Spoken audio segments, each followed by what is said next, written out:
नमस्कार दोस्तों, आप सभी का स्वागत है हॉरर स्टोरी की एक नए अध्याय में। आज हम सुनेंगे पिशाचों का घर।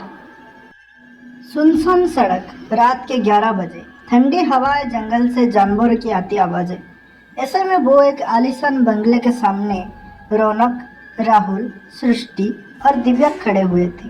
तभी उस घर से मोहित और अनीता बाहर आए। मोहित कहता है, आप लोग कौन? रौनक बोलता है, वो सर, हम लोग नोएडा जा रहे थे और रास्ते में हम लोगों की गाड़ी खराब हो गई। हमने घर कल करना चाहा तो देखा मोबाइल में नेटवर्क भी नहीं था, तो सोचा आपसे मदद मांग कर देख लेते हैं। अनीता कहती है, कोई बात नहीं बच्चों, फोन तो मेरा भी डेढ़ है, लेकिन तुम लोग जब तक चाहो तब तक यहाँ रुक सकते हो। अंदर आओ। ये सुनकर चारों खुश हुए और उनको थैंक्स बोलकर घर के अंदर पहुंचे। अंदर जाकर उनकी आंखें फटी की फटी रह गई। वह चारों तरफ महंगे महंगे एंटीक पीस लगे हुए थे। उनको देखकर उन लोगों को चुराने का मन हुआ। अनीता कहती है, बैठो बच्चों, तुमको भूख लगी होगी, मैं सबके लिए खाना लगाती हूँ। तभी मोहित बोलता है, हाँ हाँ, तुम खाना लगाओ, तब तक मैं बच्चों से बात करता हूँ। ये कहकर मोहित ने बच्चों के साथ डाइनिंग टेबल पर बैठकर बातें करने लगा। रौनक ने उसके करीब बैठे राहुल की तरफ ध्यान दिया तो देखा उसकी बेड पर चाकू रखा था। रौनक ने फुसफुसाते हुए राहुल से कहा, इडियट, मैंने कहा था ना, कोई भी वेपन साथ में मत रखना। फिर तूने ये चाकू क्यों नहीं छोड़ा? अगर इन लोगों को शक हो गया कि हम लोग चोर हैं तो? राहुल बोलता है, तुझे पता है ना, ये चांदी का चाकू मेरे लिए लकी है, मैं इसे हमेशा अपने रखता हूँ। इन बुढ़े और बुढ़ियों को तो पता ही नहीं चलेगा। खाना तैयार है बच्चों। ये कहते हुए अनीता ने टेबल पर 2 थाली रखी और उन पर से ढक्कन हटाया। उनमें चिकन रखा हुआ था। क्यों बच्चों, खाना पसंद नहीं आया क्या? तभी दिव्या बोली, yes ma'am, thank you so much. Anita ने कहा, तो खाना शुरू करो। यह कहकर वो रहस्यमयी तरीके से मुस्कुराई और बोली, इसको खाने से तुम्हारा खून और गर्म और मीठा हो जाएगा। मोहित बोलता है, बच्चों, हमारा घर बहुत बड़ा है और इतने दिनों बाद यहाँ कोई मेहमान आया है, इसलिए हम चाहते हैं कि सारे कमरे भर जाए। तो जो कमरा जिसको पसंद है आराम से अलग अलग कमरे में ठहर जाओ। ये सुनकर वो चारों बहुत खुश हुए और उनको अलग अलग कमरे दे दिए गए। मैसेज मिलते ही सब 1 घंटे का इंतजार करने लगे। ठीक 1 घंटे बाद रौनक अपने कमरे से निकलकर मोहित और अनीता के कमरे की तरफ गया। हल्के से दरवाजा खोलकर अंदर देखा तो बेड पर मोहित अकेला सो रहा था। रौनक बोलता है, ये तो और अच्छा हुआ, ये दोनों अलग अलग सो रहे हैं। यह कहकर वो दबे पांव कमरे के अंदर दाखिल हुआ और चुपचाप अलमारी की तरफ जाकर उसे खोलने लगा। वो अलमारी खुल नहीं रहा था। उसे लगा कि वो लॉक है। फिर उसने देखा कि मोहित के तकिए के पास एक चाबी रखी हुई थी। उसे लगा कि वो चाबी उस अलमारी की है। वो जैसे ही वो चाबी उठाया, मोहित ने उसका हाथ पकड़ लिया। रौनक डर गया। मोहित ने भयानक अंदाज में हंसते हुए जैसे ही अपनी आंखें खोली, रौनक के मुंह से चीख निकल पड़ी। मोहित की आंखें रंग बदलकर लाल हो चुकी थी और उसके 2 दांत भी बड़े हो गए थे। मोहित उठा और रौनक चिल्लाकर उससे दूर हो गया। मोहित कहता है, क्या हुआ रौनक, चोरी का इरादा कैंसिल कर दिया क्या?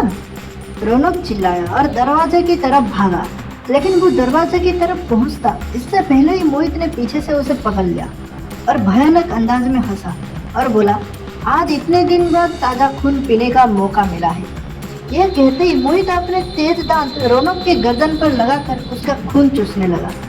कुछ ही मिनटों में उसने रौनक का सारा खून चूस लिया और कुछ देर तक छटपटाने के बाद रौनक ने दम तोड़ दिया। फिर मोहित ने हंसते हुए बोला, वैम्पायर हाउस में आप सभी का स्वागत है। दिव्या कहती है, लगता है रौनक सारा माल लेकर फरार होना चाहता है। 1 घंटा तो हो चुका है, अभी देखती हूँ ये कहाँ है। यह कहकर वो अपने कमरे से बाहर निकली और बाहर हॉल में पहुंची। वहाँ उसे कोई नहीं दिखाई दिया। तभी उसके पीछे से आवाज आई। अनीता बोलती है, यहाँ क्या कर रही हो दिव्या, कुछ चाहिए था? दिव्या कहती है, यस मैम, वो मुझे प्यास लगी थी। फिर अनीता कहती है, आओ मेरे साथ, मैं तुम्हें पानी पिलाती हूँ। यह कहकर अनीता ने उसका हाथ पकड़ा और किचन की तरफ ले गई। उसने दिव्या का हाथ बहुत जोर से पकड़ा हुआ था और किचन तक पहुँचते हुए वो हाथ दर्द करने लगा। दिव्या बोली, मैम मेरा हाथ छोड़िए, दर्द हो रहा है। यह सुनकर अनीता ने जैसे ही दिव्या से नजरें मिलाई, दिव्या के मुंह से चीख निकल पड़ी। अब अनीता भी पिशाच बन चुकी थी और लाल आंखों से भयानक अंदाज से दिव्या की तरफ देख रही थी। उसके दांत भी खुकार हो चुके थे। दिव्या का हाथ ऊपर उठाया और उसकी कलाई पर अपने दांत गड़ा दिए और उसका खून चूसने लगी। दिव्या जोर से चिल्लाई और खुद को छुड़ाने की कोशिश की, लेकिन नाकाम रही। वो अधमरी सी हो चुकी थी और अनीता ने उसको जैसे ही छोड़ा वो जमीन पर गिर पड़ी। एक दर्दनाक चीख के साथ दिव्या ने अपना दम तोड़ दिया और फिर अनीता जोर जोर से हंसने लगी। राहुल अभी भी बेखबर अपने कमरे में बैठा हुआ था और वहां पर सृष्टि पहुंची। सृष्टि कहती, ये दोनों का तो पता ही नहीं चल रहा कि कहाँ है। 1 घंटे के बाद उठने को बोला था। राहुल कहता है, मैं भी रौनक की ही कल का वेट कर रहा हूँ। तभी मोहित और अनीता उसके कमरे में गई और बोली, कोई नहीं बचेगा। मोहित और अनीता को पिशाच के रूप में देखकर सृष्टि डर गई और भागकर राहुल के पास चली गई। सृष्टि और राहुल दोनों डर गए। फिर मोहित और अनीता ने उन पर हमला कर दिया। मोहित राहुल के ऊपर झपटा और उसे लेकर बेड पर जा गिरा। अभी वो उसके गर्दन पर दांत गड़ाने ही वाला था कि उसका हाथ तकिए के पास रखे राहुल के चाकू से टकरा गया। मोहित चिल्लाते हुए उसे दूर हो गया। राहुल समझ गया कि ये पिशाच है और पिशाच चांदी से दूर रहते हैं। राहुल ने झट से वो चाकू उठाया और मोहित की तरफ पॉइंट किया। राहुल ने देखा कि अनीता सृष्टि के ऊपर है और उसके ऊपर दांत गड़ाने ही वाले हैं। उसने भागकर अनीता के कमर में चाकू मारा और वो चिल्ला उठी। वो चिल्लाते हुए जमीन पर गिरी और तड़पने लगी। उसके शरीर से जो खून निकल रहा था वो नीला था।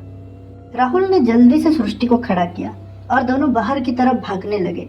मोहित गुस्से में उन दोनों के पीछे भागा। वो लोग जैसे ही मेन रोड तक पहुंचे, मोहित उनके सामने आकर खड़ा हो गया। वो बोला, तुमने मेरी अनीता को मारा है, अब तुम दोनों को कोई नहीं बचा सकता है। कहकर वो राहुल के हाथ मोड़ दिया, जिससे कि चाकू छूटकर दूर जा गिरा। फिर सृष्टि को धक्का देकर वो राहुल पर झपटा। उसने राहुल के मुंह पर नाखून मारकर उसको घायल कर दिया था और अब उसके गर्दन पर हमला करने ही वाला था कि तभी सृष्टि ने जमीन पे गिरा चाकू उठाया और भागकर मोहित के गर्दन पर चला डाला। मोहित भयानक आवाज में चिल्लाता हुआ जमीन पर ढेर हो गया। धीरे धीरे मोहित के शरीर से भी नीला नीला जहरीला खून निकला और वो भी खत्म हो गया। फिर राहुल ने तुरंत सृष्टि का हाथ पकड़ा और बोला, चलो यहाँ से निकलते हैं। और फिर दोनों रात में ही आंखों में डर और दिल में खौफ लिए वहां से दूर भाग निकले और फिर दोनों कभी भी चोरी न करने की कसम खाई। अगर ये कहानी आपको पसंद आई तो प्लीज़ शेयर करिए और हमारे चैनल को सब्सक्राइब करिए। धन्यवाद।